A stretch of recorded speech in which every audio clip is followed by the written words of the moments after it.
Bonjour à tous, on se retrouve aujourd'hui dans une nouvelle vidéo où je vais vous parler de mes favoris de janvier. Donc on commence tout d'abord par la catégorie maquillage où je vais vous parler en premier du Brow Wiz de Anastasia Beverly Hills. Donc c'est un crayon à sourcils que j'ai eu dans la teinte medium brown. Donc du coup ce que j'ai vraiment aimé dans ce crayon c'est qu'il y a une pointe super fine d'un côté qui permet du coup d'être très précis et de l'autre côté il y a une brosse qui permet d'estomper du coup. Et ça fait de ça un 2 en 1, du coup c'est assez pratique. Ensuite le deuxième produit c'est la Highlighting Palette de chez Sleek. Donc je l'ai dans la teinte Solstice, parce qu'il y a je crois 2 teintes. Et donc dans cette palette là il y a un fard crème et 3 fards poudrés. Et c'est des fards qui font vraiment bien le job d'highlighter, du coup c'est vraiment pour ça que je l'ai beaucoup aimé. Ensuite on continue dans la catégorie série. Donc au mois de janvier je me suis créé un compte Netflix, enfin. Et du coup j'ai regardé pas mal de séries et je vous ai sélectionné quelques séries que j'ai beaucoup aimées. Donc on commence tout d'abord par les désastreuses aventures des orphelins Baudelaire.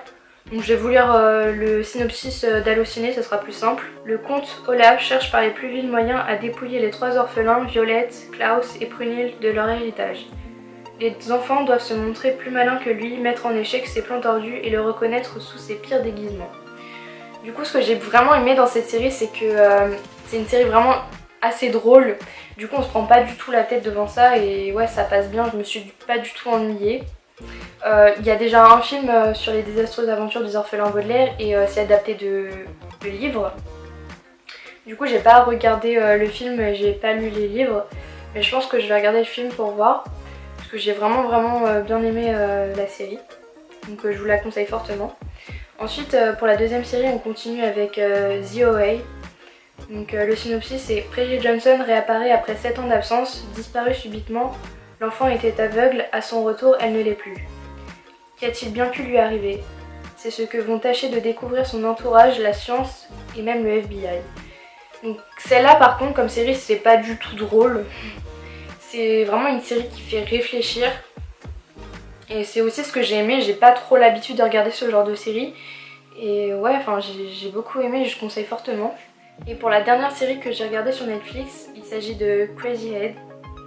Amy est l'une de ces rares mortelles à pouvoir démasquer des âmes perdues qui auraient pris possession de personnes toujours bien vivantes.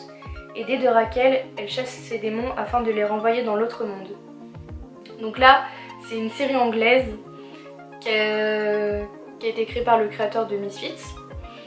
Et du coup il y a un peu cet humour qu'il y a aussi dans Misfits, c'est genre une série assez drôle. Ce qui m'a plu dans cette série c'est pas du tout le côté démon et tout, enfin c'est un peu des trucs revus, c'est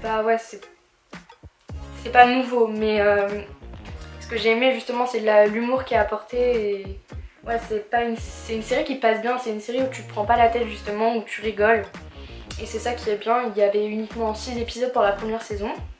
Je sais pas du tout s'il y aura une deuxième saison, mais ouais, enfin, je vous conseille fortement de regarder ces 6 épisodes, ça passe bien et on rigole bien. Et ensuite, pour la dernière série, j'étais obligée d'en parler. C'est pas une série que j'ai regardée sur Netflix, et c'est une série que j'ai commencé surtout au mois de décembre, mais que j'ai terminée au mois de janvier, qui comporte 3 saisons. Donc il s'agit de Scam.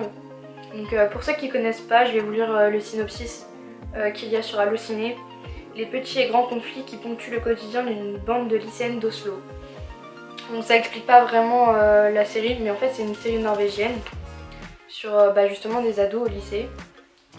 C'est principalement sur un groupe de filles.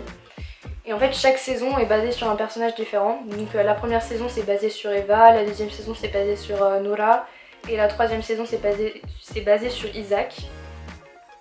Du coup ça permet de redonner du nouveau dans chaque saison puisqu'on découvre un peu plus en détail un personnage. Et là c'est une série qui n'est pas du tout fantastique ou quoi, c'est vraiment une série qui raconte le quotidien d'adolescents. Et je trouve que la façon dont est fait la série, on s'attache vraiment au personnage. Et c'est ce que j'ai beaucoup aimé. J'ai vraiment regardé les 3 saisons mais en pas longtemps, genre j'ai dévoré ça, c'était vraiment super. Et d'ailleurs, on en a beaucoup entendu parler sur Twitter. Moi, j'en avais entendu parler, mais vu qu'il y avait énormément de gens qui en parlaient, tout ça, ça m'a pas donné forcément envie de regarder. Et puis après, au final, je savais pas quoi faire un jour et j'ai dit bon allez, on va essayer. Et Puis j'ai essayé et vraiment je regrette pas et je comprends en fait pourquoi il y avait autant de gens qui en parlaient. C'est tout pour mes favoris de janvier, j'espère que cette vidéo vous aura plu, n'hésitez pas à mettre un pouce bleu, à vous abonner, voilà comme d'habitude, et puis à bientôt.